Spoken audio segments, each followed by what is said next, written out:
Hello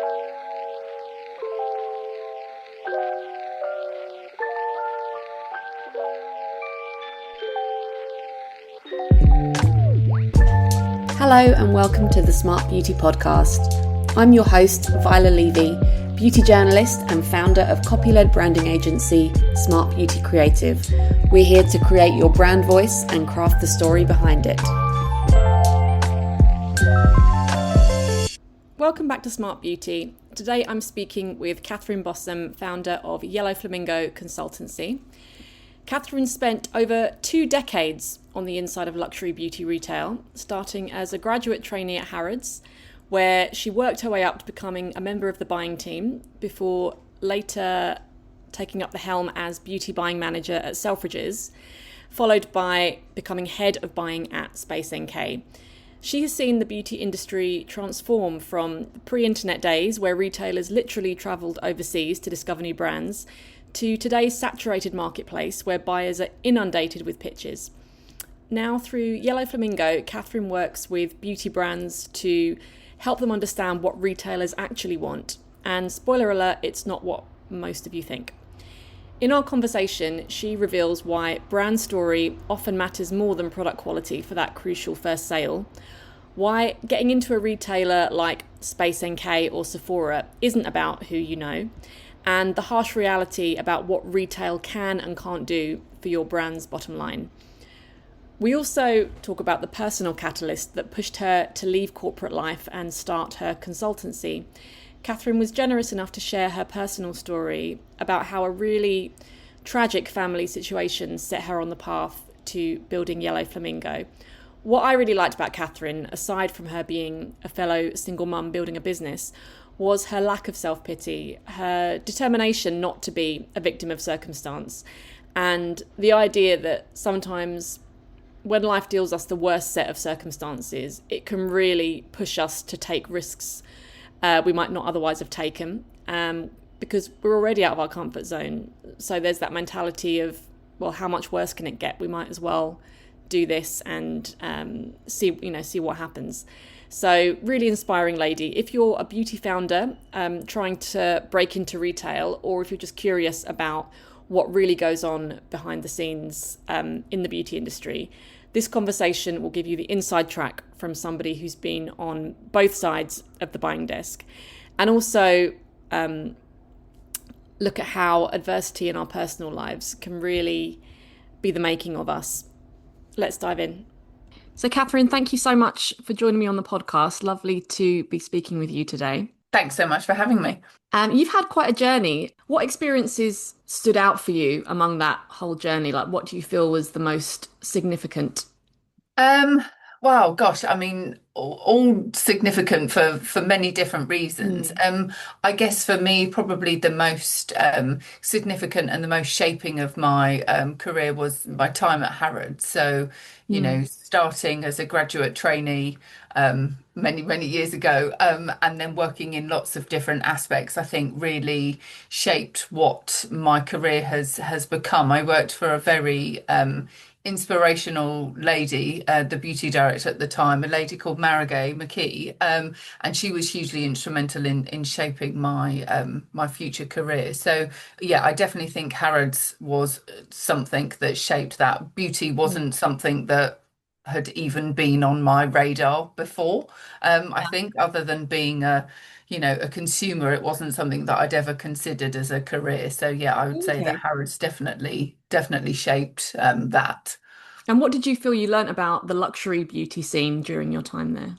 I guess it was about the importance of the customer. I think Harrods is an exceptional retailer from that customer point of view. And I think learning about luxury beauty in that environment was hugely eye-opening.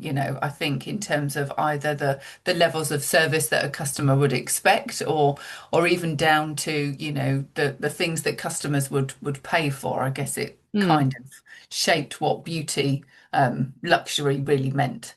Yeah, I mean, it is a really unique beauty retail environment, isn't it? I mean, do you think that's still the case given the changing landscape and the fact that more people are shopping online now?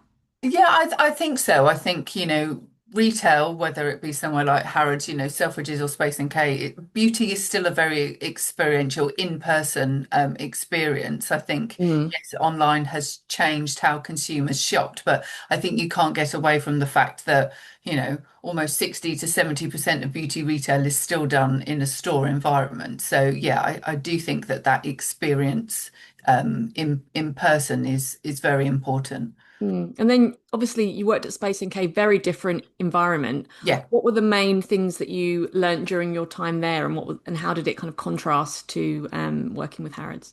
I think it was about learning about different types of businesses, to be honest. I think in somewhere like Harrods, I guess my exposure to brands and how businesses were run was set at a particular level. Most of the brands that you were dealing with were corporate groups.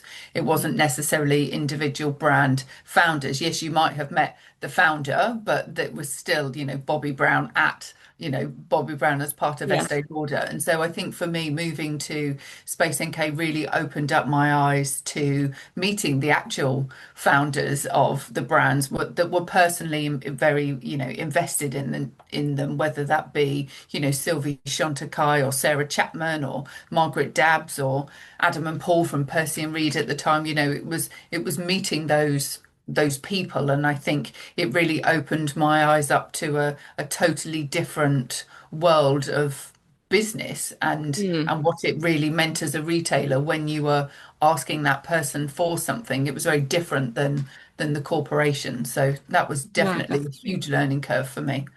And obviously, the type of brands that were launching and the way we shop for beauty at the beginning of your career was probably, definitely very different to the way it is now. I mean, what were the main changes and industry shifts that you noticed? I guess, I'm so old that it was before the internet existed. So, when you were at places like Harrods and even at sort of, you know, you'd literally have to travel overseas to see what other brands were doing and then be able to bring that brand, back to the UK. So I think those were definitely some of the biggest shifts that you started to see was the rise of the internet and that was the whole premise of Nikki starting Space NK. At the time when she started it there was no internet, so she was going to the US and finding those brands and then Mm. bringing them back. So yeah, that was hugely transformative. And then I guess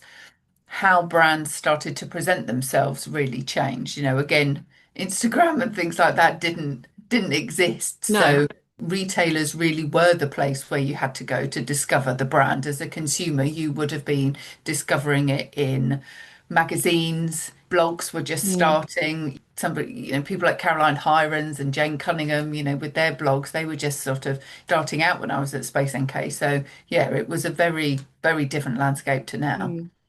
And obviously, Cult Beauty, when they started up, they were like one of the first retailers to really focus on that digital space. I Yeah. mean, was that cause for alarm at where you were, or were people hadn't really anticipated yet how huge online beauty shopping and indie beauty would become? I don't think people had anticipated how huge beauty online shopping would become. I guess as a retailer, I was always taught, like I say, at Harrods, everybody's got their own customer and everybody knows if you know what you're doing in your store, competition is a good thing. So I guess I've always had that mindset that if you know what you're doing and where you're going and what your story and what your message is, there's enough Mm. space for everyone. But yeah, I think everybody did really underestimate what online would do, either from a convenience point of view, but also the research and the access to information that the consumers would have. I think that has been a huge shift from retail in terms of, like I say, at the start of my career, the BAs in store were so knowledgeable versus the consumer, whereas now it's much harder. The BAs are obviously still incredibly knowledgeable because they're the experts, but there's so much access to information for the Mm. consumer from online that I think it makes it Definitely. a very different shopping experience now. Yeah, people are so much more well informed, aren't they? And they sort of Yeah, do their homework and do their research. yeah, totally. And I know you touched on brand stories, which is something very, very close to my heart and that I keep banging this drum about. But I think that a lot of the time, brand story gets forgotten about. People think, well, if they have a great product, that should sell itself. yeah, I'm sure that you have similar views Yes. on that. Yeah, no, very much so, and I think that was definitely what I learned at Harrods at the beginning, that the brand story and the execution and all the different aspects of how a brand is built is what makes an exceptional brand. Yes, clearly you have to have exceptional product, but Mm. the product isn't really the be all and end all. It's everything else around it that supports. I always say a customer comes back to a brand the second time because of how great the product is, but Mm. maybe the first time a customer comes across a brand, it isn't perhaps the inside of the jar that's making them buy it. It's the story, it's the packaging, it's the exposure, it's everything else around it. So yeah, I really do believe that that's an incredibly important part. Definitely online, because if they don't have a product in their hands to test, story is really the only thing they have to go on, isn't it? Yeah, yeah, absolutely. And like I say, we're all so digital now. So yeah, that story Mm. is incredibly important. And you worked in PR at Kenneth Green Associates. Yes. I mean, how do you think traditional PR has changed? Do you think it's as kind of significant now as it was back then? Yeah, I definitely think so. I think that the fundamentals of PR and the commercial side of the business remain the same. It's about Mm. relationships and it's still about that person to person, experience. So yes, I would say that, and I'm not PR expert at all, but, and I have great friends who are, but the premise of what it stands for is still the same. Yes, the avenues around it now are totally different, whether that be online publication, influencers, TikTok, all sorts of things. But fundamentally, it goes back to great relationships. So, Mm. yeah, I'd say it's still equally as important. I wouldn't work with a brand commercially if they didn't have a PR and a No, communication strategy, because nothing's going to work commercially if you're not telling that story. So, to me, the two exactly. things are integral. And PR and story are kind of interlinked in that Yeah. way, isn't it? Yeah, yeah, Um, absolutely. and going back to beauty buying, because obviously you've been on both sides of the fence. So you've been in the role of the person that decides, what gets to go on the shelves. And now in your, with your consultancy, Yellow Flamingo, you help brands not just solely, getting into retailers, but that's a big part of what Yes. you do. I mean, how does it feel being on the other side? And what were the things that kind of were most surprising um, part of that journey? Um, I guess it's a very different side. I Mm. had great experience at retailers. I almost wish that I could go back to the retailers now and be on that side of the fence with the experience that I've had now, because, like I say, I think there are fundamentals about brands and businesses and how things are structured that you're maybe not necessarily taught in a buying Mm. environment. Um, I think that I have huge admiration for all of the buying teams now, because the influx of brands that they are contacted about must be unreal. It was Yes. very, very busy in my day, but I left, traditional retail in 2012. So that's a long time ago. So yeah, I think for them, it was just a daunting task to be able Mm. to think about what the number of volumes of brands that think that they can make it. And I guess that was part of the reason why I started Yellow Flamingo, was to help brands understand it's not as easy as I think sometimes people think, and having come from that retailer side, is able to give that expertise to a brand to make them really question why they might want that retailer. Sometimes I think there can be a disconnect between, I want my brand to be here, but actually, is Yeah. that where your customer is? And so sometimes I think from the buying side, that probably gets quite jarring and quite Mm. frustrating for the retailers, being inundated with the number of brands who think that that retailer is right from them, but then maybe not, along with all of the other things that maybe a brand isn't aware of that you need to have to be successful in retail, because getting into retail is really difficult, but staying in retail and being successful is even harder. Exactly. Exactly. They think it's kind of the end of the rainbow, but you Yes, don't realize totally the not. That's hard the work beginning, and really it's a begins. steep learning curve. And I think if you're not prepared, it can be brutal, because Mm. retailers are, there's so much demand, and space on shelf is such a premium that, yeah, I think it Mm. can be a challenge. What are the main things to bear in mind then, if that's the case, for brands that want to kind of not just get into a retailer, but stay put and, stay on the shelves? I think for me, it's again, it's It's a combination of lots of different aspects. It's thinking about your brand through obviously the lens of the consumer. So how is that consumer going to know about your brand before they get to the store? Mm. Um, is equally then thinking about your packaging and how, so when somebody stood in the store, how do they understand your brand? What do they need to know about it?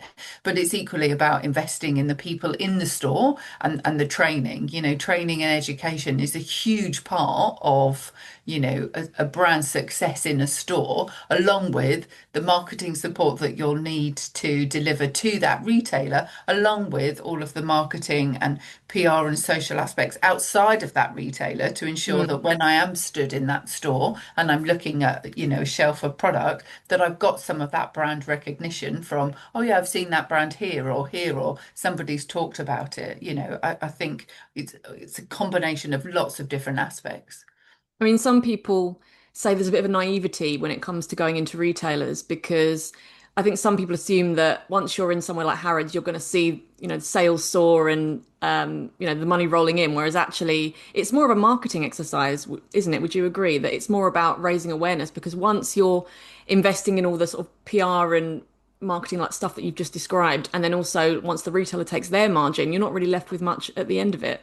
I think it's about the brand being really clear on what they want to be in that retailer for, Mm. and I think, some of the things that we touched on earlier about the change in the in the landscape in terms of how consumers discover a brand, where they might want to shop it, all of those things have really changed what retail brings to the pie, and you have to be clear on what you want that retailer's role to be. Is that retailer about brand awareness? Is it about positioning? Is it about experience? Are all of those things supporting your D2C business or the experiential piece? But I think brands would be naive if they think that retail is going to be the place that is without question going to deliver a huge amount of volume. Yes, ultimately that is the aim, but that might not be the aim of that retailer. And again, retailers have different reasons for wanting to work with different brands. Sometimes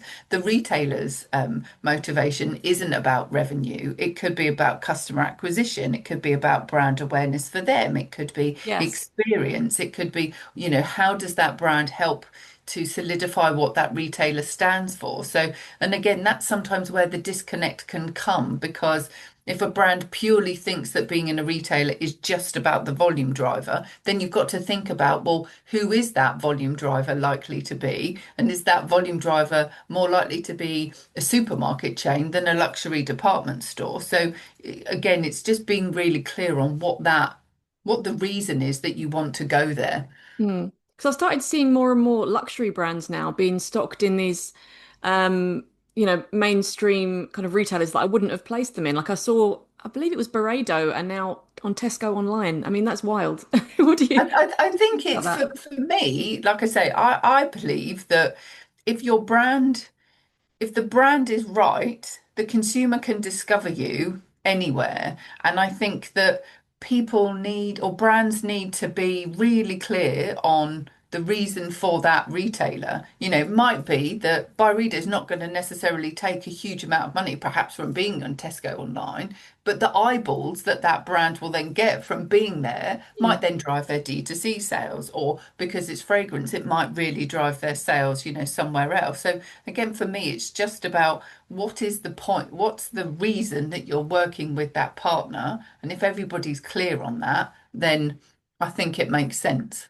Okay, so there isn't sort of an obviously wrong choice then for a brand. I don't think there's ever a wrong choice. I think as Okay. long as you, as a brand, know what you're doing it for, and it's considered, it's well supported, it's well executed, that it makes sense to the brand, then no, I don't think there are wrong decisions, because I think that we all shop for a variety of places, whether that be our local supermarket to a high-end fashion boutique to vintage to wherever, and for me, it's about that brand equity. If I understand that brand well enough, then I'll understand to a certain extent why they're distributed where they are. No, that makes sense. And can you tell us a little bit more about what you do with Yellow Flamingo and your consultancy and the services you're offering brands? Yeah, so Yellow Flamingo is like I say, it's born out of my experience of working with lots of different brands from a retailer side, and now wanting to help those brands understand how to join up the dots of growing your business to be commercially successful. So Yellow Flamingo works on lots of different projects. We have clients that we've worked with for a number of years who might be overseas and don't understand the UK market and want to know where to be distributed. So we can help them understand what the UK landscape looks like, our view on where they should be distributed, and then again, our view on what are all of those supporting functions that you need to have in place to make the brand be successful. So that's one thing that we offer. We also work with brand founders as kind of, I suppose I always say the other side of a brand founder's brain. So, helping them to think about the commercial implications of the decisions that they're making. And I Mm. think because I really believe that it's about all of those different dots that I talked about. So it's about the PR, it's about the story, it's about the packaging, it's about the training. It's about the experience of the brand. Sometimes a brand founder is the only person that is overseeing that part of a business. Yes. And if it's not their expertise, I think I offer, or Yellow Flamingo offers that other point of view to be making sure that they're spending their money in the right way because, every decision that a brand makes needs to lead back to either brand awareness or commercial gain or something like that. So, Mm. we work with brands to help them navigate that landscape, or we also work with brands who are born out of being a D2C brand and then they want to start thinking about retail. So again, we Yes. help them to understand what functions do they need to have in place? What processes do they need? What do they need to think about? I sometimes think that it's very different when you're shopping for a brand in a store than you are from a website. So, I've got one client at the moment where we're talking about what their Christmas gift sets will look like. And they're predominantly a D2C brand. So they'll show me the gift set. And I'm like, well, that's great because you can have that box online with a picture of the products next to it. But when I'm a consumer in store, if I just pick up a box, I can't see through it to see what's in No. it. So, it's just, I suppose, always offering that other point of view and that Mm. guiding bit to help them make those right decisions. And there can often be naivety if you're launching a brand and you're brand new to the industry. Can that be a challenge sometimes?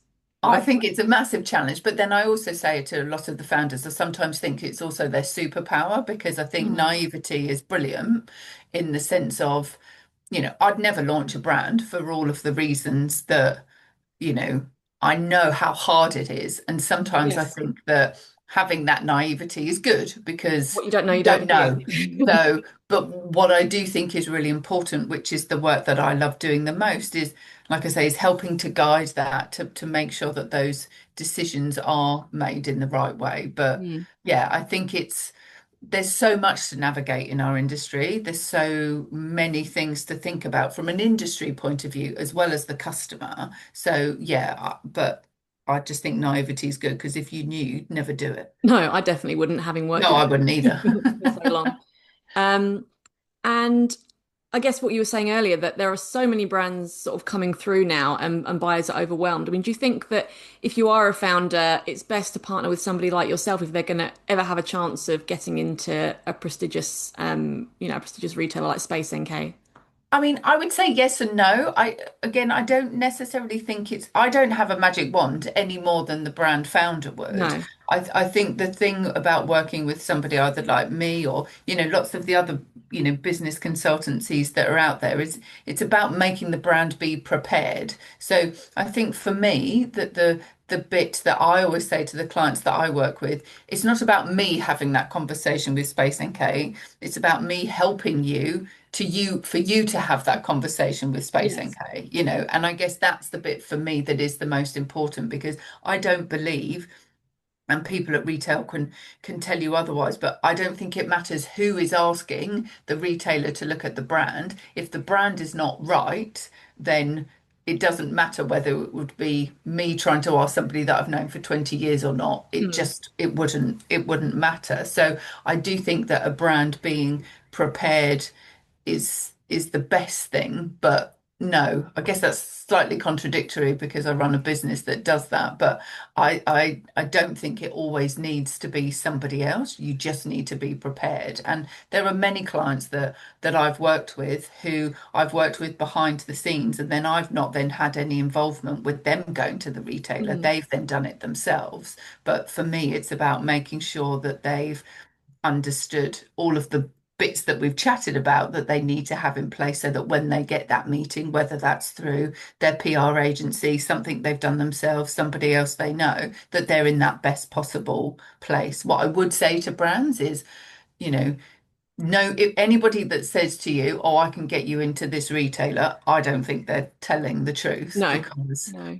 it's not, in my experience, it's not the person. And I know that from having been the buyer, the brand has still got to stand on its own 2 feet. Mm. And if it's not right for the retailer, it's not set up, it doesn't make sense, it doesn't matter who's asking, that it won't be successful.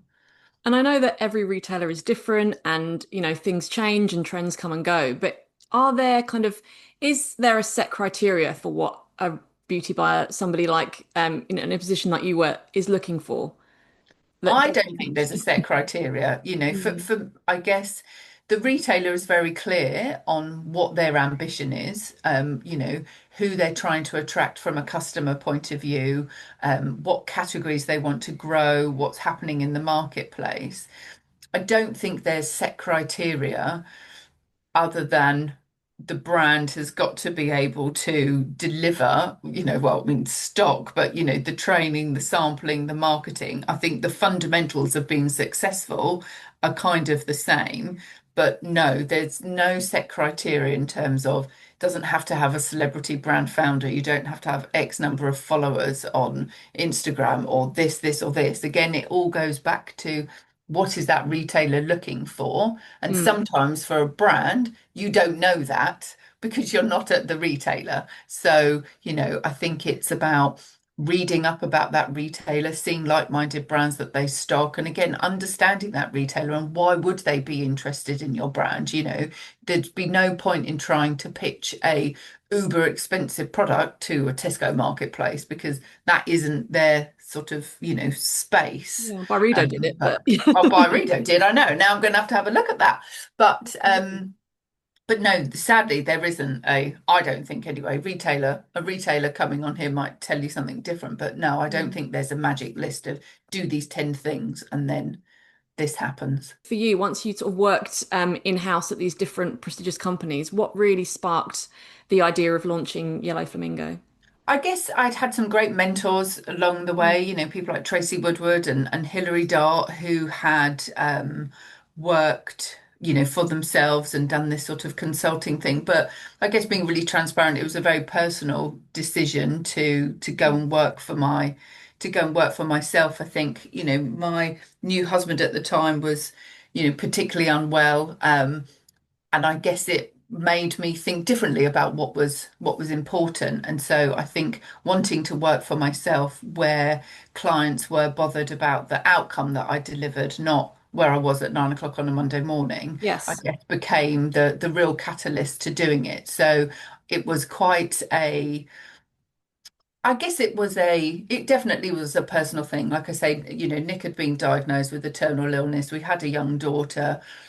I guess most of my friends thought I was crazy because they were like, why are you going to give up your job and work for yourself? But my viewpoint was, well, what's the worst that's going to happen? I've already been told this about, this guy that I've, not, not been married to for very long. We've got a baby. So why not like quit my job and go Yeah. and work for myself? Because what else could go wrong? So it was just that attitude of, okay, well, let's just give it a go and see. And Nick was incredibly supportive and was like, well, yeah, why not? So I did. And Mm. and I think I often really reflect back on, I think had he not been unwell, I don't think I would have done it because I don't think I would have had the catalyst to have done it. And so I often think, oh, I wonder where I'd be working now, Mm. sort of within that corporate. within that corporate environment. So yeah, it was definitely a very personal decision for me. And thank you for sharing that. And I love That's to right. speak to guests about how what sort of personal like mindset sort of challenges they encountered or lessons they learned because I think that business is personal and I think that you Yes. can't develop your business without developing yourself. I mean, somebody said to me the other day, like your business is only as big as your self-esteem, which I think is very profound. Yeah. So Yeah, yeah. what was that journey like for you? Like what were the biggest kind of personal, like mental, like mind blocks you had to overcome or work through?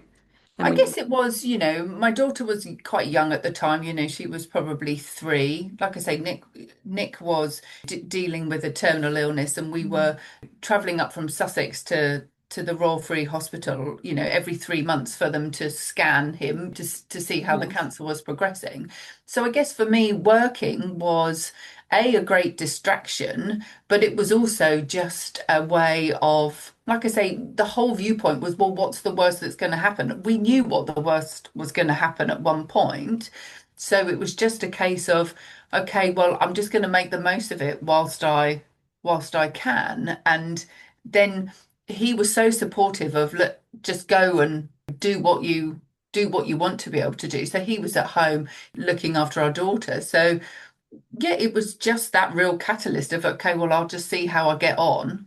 And I'm still doing it now. But like I said, without that fear, I guess that my whole world, I know at some point was going to drastically change. Yes. I wouldn't have done it, which to some people is ironic because they'd say to me, "Oh, but don't you want the security of this?" And I'd be like, "Well, no, because you can have a job at one point and get made redundant. I've always had my eggs in lots of different baskets. It's a real juggling act, but I guess I'm then in charge of my own Mm. destiny." And it also allowed us as a family to deal with an illness in a very private way because my clients didn't know. Some people did and some people didn't, but I didn't have to ask anybody for time off work if he was unwell and No. needed to go to the hospital. I could just do it myself. And so it also enabled us as a family to be very private, I guess, about what was happening, because Mm. I didn't have to justify to my boss that I needed time off, because my clients, they, like I say, they just care about the work you're delivering, not where you are. So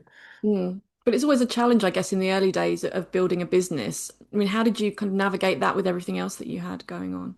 I guess I don't know. I just did. Yeah. I don't know, but I think the resilience of dealing with the terminal illness gives, well, certainly anyway, gave me just a very different framework, or, Mm. or just a very different mindset. Because, like I say, the only thing I could ever think of, well, what's the worst that's going to happen? Okay, Yes. I won't get any clients, and then I'll go and get a job. Because I guess on the other side of my life, like I say, we were dealing with things that you don't think that you're going to do when you've been Mm. married for 4 years and you've got a young child. So I guess to me, the work thing was, okay, well, I'll just try. I'd been taught at Harrods and Space NK all about relationships and networking with people. So I just continued to do that. And I guess I also had this viewpoint of nobody really knows what's going on behind somebody else's facade. So for me, it was just, let me just try and do the best that I can for somebody else, because I don't know what they're dealing with in the same way Mm. that they don't know what I'm dealing with. So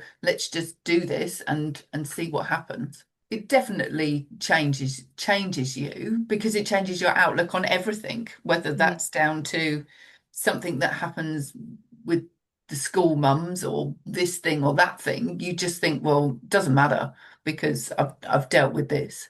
No, exactly. And what sort of values are most important to you when running sort of Yellow Flamingo with that in mind? I guess I just want to work with nice people, Yes. and I Don't we just, all? yeah, exactly. And I guess I just want to do a good job. I enjoy working. It's really important to me, but I just want to work with nice people and try and make a bit of a difference. And it doesn't matter if that's a tiny, small brand that is never going to take off and become the latest big thing, or is it working with a great retail, a really big retailer? I just want to work with nice people, because if Mm. not, I'd rather be stressed about how am I going to pay my mortgage than be stressed about, oh my God, I don't want to deal with that person because they're making me feel terrible. I So couldn't agree more. And people say things like, "Oh, well, we don't go to work to be liked. It's just business." But like I was saying, I think it interferes with my soul, like dealing yeah, with yeah, it, people it like that. does. And I think because it's me, and it's the same thing with you. When you're Yellow Flamingo is me. I've Mm. worked really hard and worked under some really difficult personal circumstances to build a hopefully a good reputation and things like that to me. So it's really important. It's a part of who I am. And I guess I've never wanted to have to be apologetic for that. But yeah, I definitely liked the anonymous nature of not. Well, I don't want people to feel sorry for me, and I don't want No. people to feel sorry for me because I'm really, really lucky. Mm. And I'm not sure what Nick would think about me saying that, but I know that I wouldn't be who I am. My daughter certainly wouldn't be the child that she is. So I just have to feel lucky. And also, there are people that are far worse off than me. So I just have to be grateful for what it's taught me. And what do you think Nick would make of where you are today and everything that's going on now with the Well, business? I don't know. I think you'd be horrified that my hair was grey now, having grown out my natural colour. I don't know. I'd like to think he'd be really proud because, it's a proper fully fledged business that has supported our family for, the last 5 years since he died and beyond. So yeah, I think he'd be quite proud. And what's next for you in the pipeline? Do you have any other kind of ambitions or places you'd like to take the business or evolve in any way? No, I think I definitely want to continue in the same way that Yellow Flamingo is evolving, in terms of the clients that, we work with and the services that are offered. I guess I'd like to be able to find some way to do a little bit more giving back, whether that's through mentoring or I don't know, different stuff, like beauty banks. I guess that side of things, I'd love to be able to see how Yellow Flamingo could help Mm. more. So no, and then I'd also love to find a way for Yellow Flamingo to be able to bring together a sort of a hub where experts can all sit underneath one umbrella that brands can find because like I say no there's no one person that makes a brand successful. It's a joining up the dots. So I've always Exactly. loved the idea of Yellow Flamingo being some form of umbrella brand to Mm. a house of experts that people can know, all right, well, actually, if I need this type of person, I can go to Yellow Flamingo and they'll help me find them. Because that's what we do anyway when we work with our clients. But I guess I'd love to be able to find some way to have that as a thing. Yeah, it Oh, definitely takes a village to grow a business. I think yeah, they it say does. it It takes one does. to grow a And child, but I think it's exactly, the because same. like I said, there's no one part. I'm not the answer to everything. I'm just Mm. one part that can help guide all of the different pieces. So yeah, that's where I'd like to take Yellow Flamingo. Well, Catherine, thank you so much for Oh, chatting with thank me. you. It was an absolute pleasure. And Thanks so much. yes, really excited to hear what you get up to next. But thank you for being Yeah, on the show. great. Thanks for having me.